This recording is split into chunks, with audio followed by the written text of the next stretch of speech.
Welcome to The Coach is In, the podcast for parent leaders who are juggling work, family, and life, and wondering if there's actually a way to do it all without falling apart.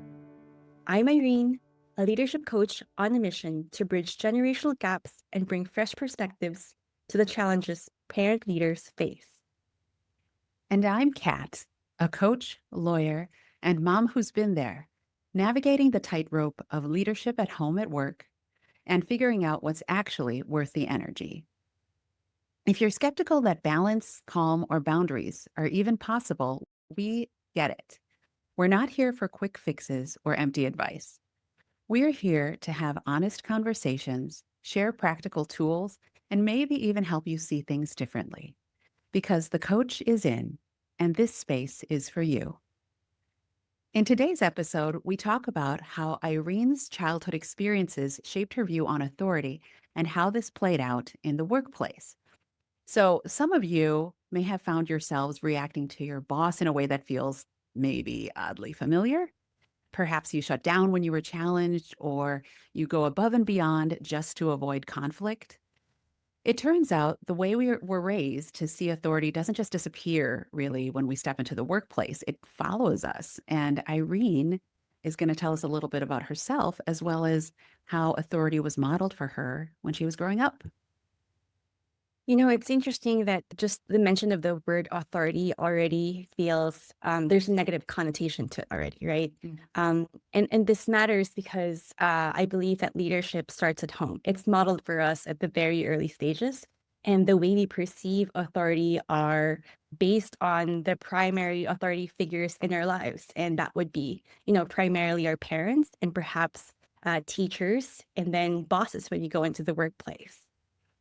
Yeah, it's so true. I get that same little hair on the back of my neck standing up when I hear the term authority. And it's funny you mentioned, I'm not sure I ever really would have said this is a term that has a negative spin, but just my physical reaction to it definitely makes me feel that way. So your experiences, tell us a little bit about that and how that shaped, what was your perception of authority as a result? I wasn't actually, similar to you, I wasn't aware that that's how I felt about authority either, because until I uh, worked on observing myself and how I was performing at work or what my behaviors were towards, the simple presence of an authority figure, I did not know that it was fear that I was feeling Mm. predominantly, right? It can escape us, like that awareness can escape us. And so when I started working on my self-development, actually it started in therapy, right? I became aware that, hey, the way that I sometimes view my bosses is very similar to the way that I viewed my father, because early on in childhood, and I think a lot of like adults can relate to this because we were raised by a generation that didn't exactly have the tools that we have now, right? Mm. And so I can relate this to an intergenerational cycle, because if I was raised by a strict controlling father, and this is not to single him out, I'm pretty sure that there's a lot of us who can relate to this. And I view him from a lens of compassion as well, because I'm pretty sure like he was also raised by my grandfather, who probably shared a similar way of parenting style, maybe even worse, right? Because like older Mm. generations tell us often that they've had it worse, and I believe that. So what we're trying to do here is to raise our awareness so that we break this cycle, not necessarily to change the people from the older generations, but to start healing within ourselves. Mhm. We become aware of how our past has affected us so that we don't take that with us in the new generation and even in our present, right? So how does fear affect your performance at work, or how people view you at work if you're fearful of authority, right? And a lot of people can mask their fear in the workplace and still perform really well, but that doesn't mean that we're not fearful nonetheless. Mhm.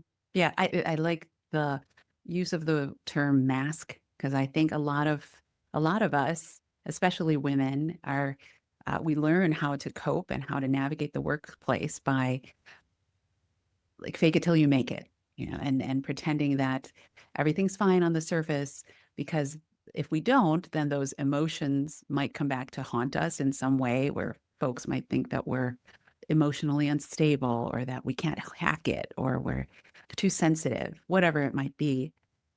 So yeah, that idea of knowing that the fear can live there even if it doesn't manifest on the surface is very real. So after you became aware of this pattern, you mentioned you went to therapy and started unpacking this. How did you start shifting your relationship with authority? Why? Oh, I think why is where I would start. Because even though I was doing really well at work, I mean, I was negotiating $1 million deals and I was doing really well with that without, I was an immigrant here without any prior network or any support system to rely on. And so I was handling negotiations, high stake negotiations. And so it's not like you can outwardly see that I'm afraid of authority figures. Um, but it manifested itself because when it came time to finally negotiate for myself, that's where I hit a roadblock. Like, how come I can negotiate deals in the multi-million-dollar range, but I can't seem to speak up for myself? And it manifested itself in decisions when it comes to like how to handle clients. Like it would be my bosses who get to say, even though I was the one who originated the deal and I was the one who developed the relationship with the client. And so the results of those decisions made by my bosses resulted in me not having repeat business with the clients anymore because I think it was handled poorly. I just didn't have a say in it, right? So Mm, that's how it manifest. That's how my fear manifested in the mhm, workplace. mhm, Um, how did I shift from not speaking up to speaking up? A couple of techniques, right? Like there's visualization techniques that my therapist helped me with. mm, Um, because when you think about authority, they seem to be very big and powerful in your head. mhm, But the truth is they're not, right? Because they're humans, they're people. It's just a conversation. So my therapist helped me visualize the authority figure to be similar to, say, a cartoon character. So it doesn't feel as mm, scary and powerful. Um, and the second way that I reframed the idea of authority and how I dealt with people who I felt had authority over me was to remember this is just a conversation and they're also just humans. mm. I like that. I feel as if there's that instinct to want to put an authority figure on a pedestal and make it as if they're somehow different, better, superior, and sure, maybe workplace hierarchies or titles might give that impression, but to kind of level set that a little bit by remembering that, yeah, this is just another human being, it can help, yeah, diffuse some of that tension. And I want to add that it's not necessarily that your boss is trying to make you feel this way. It's just inherent in us, right? If this is the lens through which we see the world, they could just be standing right next to you, and suddenly you might find yourself like people pleasing. I've heard of people who because they're in the presence of their bosses, they start speaking differently, almost like, oh, like you need something because you're next to me, so you need something. So I need to fulfill that need, even though there was no explicit mention of anything, right? Mm, So it can exhibit itself in those ways. mm. Can you think of an example of one way that once you had this realization, you did start to show up differently at work or with your authority, the authority figures in the workplace? Um, I finally started speaking up. Uh, I finally spoke up about wanting my own team and my own territory. Mhm. Um, So I guess it's in a way that's how you grow in the workplace, right? Because if you if you're fearful of the people who supposedly have power over you, you would never be able to step up for fear of, hey, what might they think? And do they think that I'm stepping on their toes? Yeah. Yeah. It feels like it's finally taking your power back. Not in the sense that you mean anyone harm, but you're just advocating for yourself. Yeah. Yeah. I think this is reminding me or bringing up for me a time when I was in a important meeting with a lot of folks that had way more seniority in different kind of departments or different areas at my organization.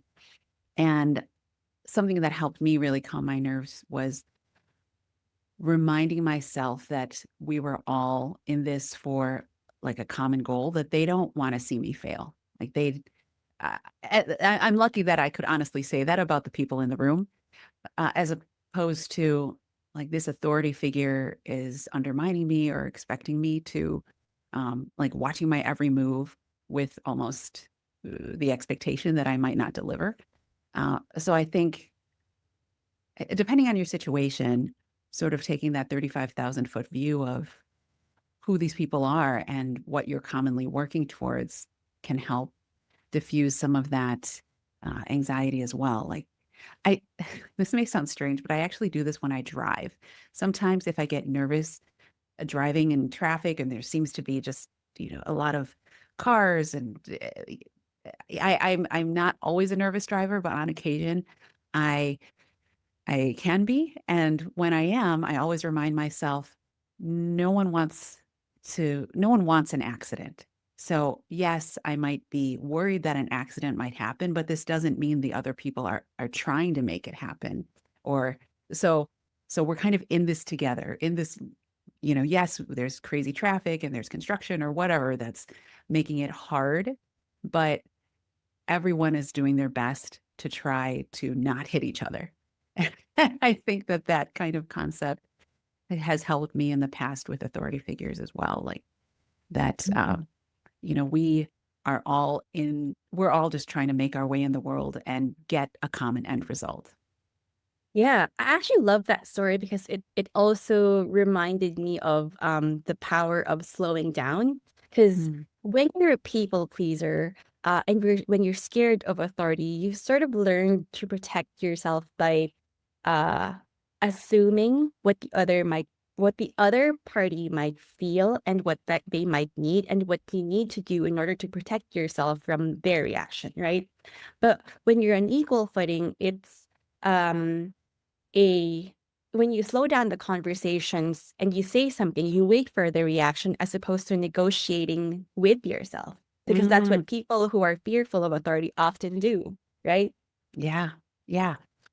I'm curious, do you have a tip for that empty space? How to navigate, how to handle that dead air that can come up in negotiations with authority figures? I just saw this on a TV show, The Night Agent.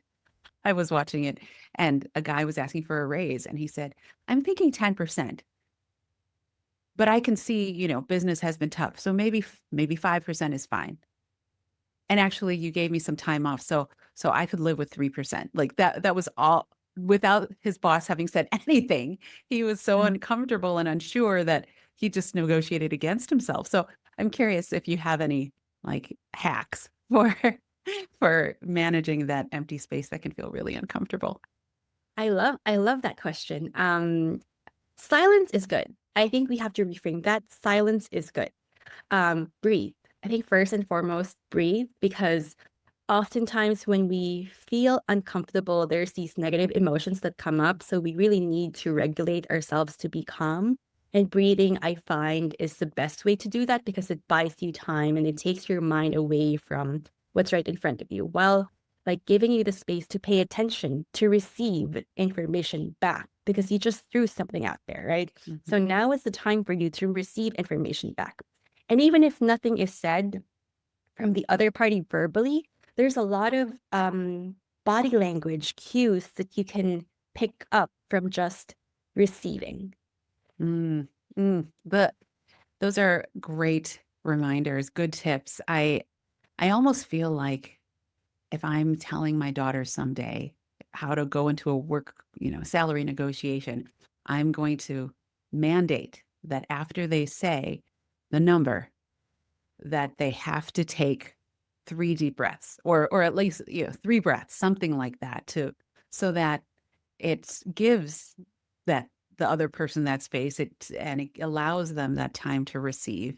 Um, I think you're right that so many times people go into it without thinking about what the moments immediately after should look like, and just that reminder to, you have to breathe. Like, do not speak unless you've given yourself at least 3 breaths. Like, this is not the time to keep talking.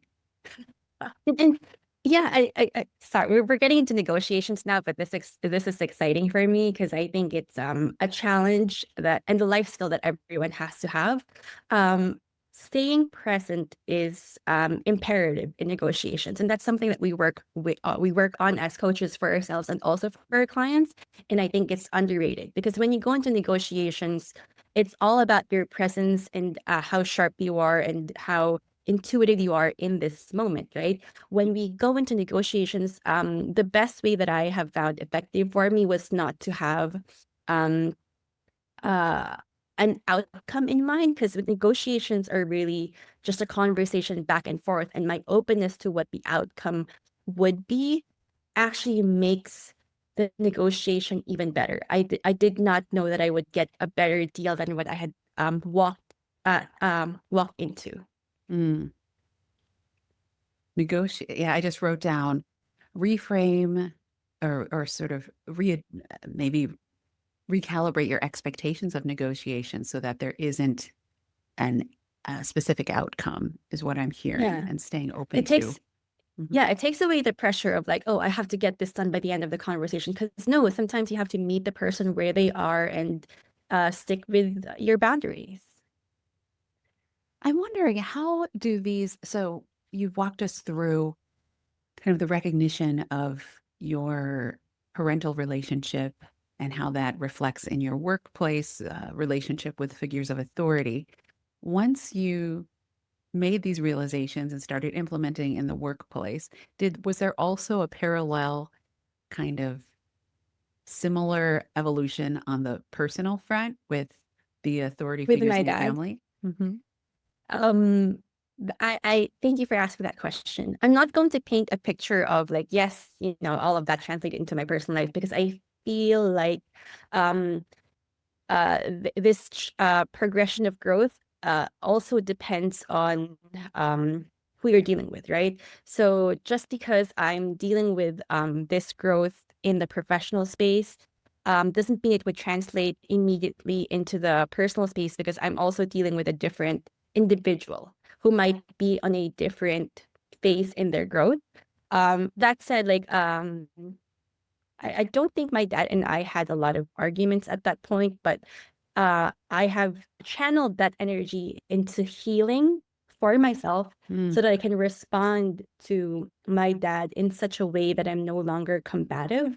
mm, Um, because I guess this is where the difference in your personal life and your professional life lies, in that this is at the end of the day a personal relationship, right? It is family. I'm not negotiating with my dad, but the best I could hope for is to improve my relationship with him, to improve my communication in such a way that, hey, I can assert myself without making you feel negatively about yourself or the relationship. hmm hmm. Yeah. And I that resonates with me as well. Similarly, have had issues with some of the ways that my dad emotionally showed up, or wasn't available as I was growing up. But like a carry on to the being able to show up in a certain way. I also think that recognizing these dynamics and how they impact us has helped me absorb the things that he does in a different way. I won't get emotionally dysregulated in the same way. I'm not triggered in the same way. Having spent time doing the work to kind of give him grace and understand where my boundaries are, and knowing what that can look like in a way that works for me, that also can allow him and our relationship to move forward in a productive way. Yes. Yeah, I love that. And I think we don't give enough emphasis on what the effects of a good relationship is with, your parents or your grandparents, because I do believe that every generation has wisdom to impart to the next generation. And I think we lose that if we don't have these relationships and these connections with people of different generations, right? And so to have a good an openness and trust within the relationship allows us to receive openly what they have to teach us. Hmm. Hmm. For some reason, the image of a sail or a sailboat came to my head as you were talking. But we can't always control the winds or the inputs, but so often these tools that we're developing they're giving us better sails and better means of adjusting them and navigating so that we're not steered off course. Sure, there might be winds and it might be hard, but we're still moving forward. And it may just take some adjusting in the way that we kind of uh, react or um, anticipate what's coming at us. And I love what you said about the intergenerational aspect. I think, and for me, that also often means knowing when I don't have to speak. I think there's and maybe in the last 10 years especially, but a lot of emphasis on speaking up and using your voice. And I think that's so important and imperative, especially for women. At the same time, I also know that at least for the health of my well-being and my relationships, um, I don't say everything right when I'm thinking it in the tone that I'm thinking it. Like, because I think that's sort of the lesson of diplomacy is you can make your point, but that doesn't mean you have to make your point in an angry voice with the words that first come to you in the moment. You might be able to take a breath, take a step back, recompose, and have that conversation in a much more effective way and maybe get more of what you want without making the other person angry or antagonistic, etc. Um, and that's kind of something I know I had to adjust and learn and see as a value in all of the conversations and dynamics that involve speaking up. Yeah, I love that you shared that because what's coming up for me is that we cannot hold the previous generation to the standards we hold ourselves to now, right? Because predominantly the way to exercise our power and feel confident is to speak up. But that wasn't the case in their generation. So it has been a learning curve for me as well to understand, hey, what what is it like, from your side of the fence? Because in order for me to truly understand you and communicate with you and be open to receiving the lessons that you're trying to teach me, I need to see things from your perspective because there Mhm. is value in your experiences, right? But we might lose in the next generations to come if we don't have these conversations. Mm-hmm. So, yeah, what is one we've touched on so much goodness around like intergenerational conversations and authority figures. What is one small shift that you might encourage someone listening to try if they're struggling with these conversations? They're struggling at the workplace and they're seeing maybe that they're locking up when their boss is around, or if there's workplace friction, they're the ones always trying to make things better and not necessarily in a good way, in a way that's maybe self-defeatist or what. So, what's one small but powerful shift you might encourage someone to try? I'm also thinking about this right now because I know that the shift is gradual, right? There's not an on-off switch and suddenly you're like, hey, you can speak up for yourself. I think a very good place to start would be thinking that not everyone is out to get you, Mm, because that's the recurring message that keeps on playing in my head like a, like a tape, um that feeds into the fear. So not everyone is out to get you. mm, that's good. That reminds me of just a parent. I think it's parenting, but also negotiations. But like, not only is this person not out to get you, it's not you against me. It's us against this issue, whether it's I think I deserve more money, or we have a client that's unhappy, or like at home with my kids, like we you want one thing, I have trouble with it. How can we meet in the middle somewhere? It's like it's us against the problem. And I think, like you said, that not everyone is out to get you mentality can help shift into that mindset of collaboration um, in a efficient way. Yeah. Ugh, I love that, Irene. So yeah, we covered a lot today. Clearly, it's apparent how our relationships with our parents can manifest in the workplace, and those childhood authority dynamics don't just disappear. So I would encourage listeners to ask you to ask yourselves, have you ever felt tension with authority, but you couldn't quite put your finger on why? And if so, remember you're not alone. Think about it. If you have any questions or you have questions for us, we love to hear stories. We love to interact with the listeners. So do check out our website and feel free to reach out to us in that way or look us up on Instagram at The Coach Is In. And just remember, this is just the beginning. Hit follow, stay with us as we unpack more about family, leadership, and breaking old patterns. Thanks for listening to The Coach Is In.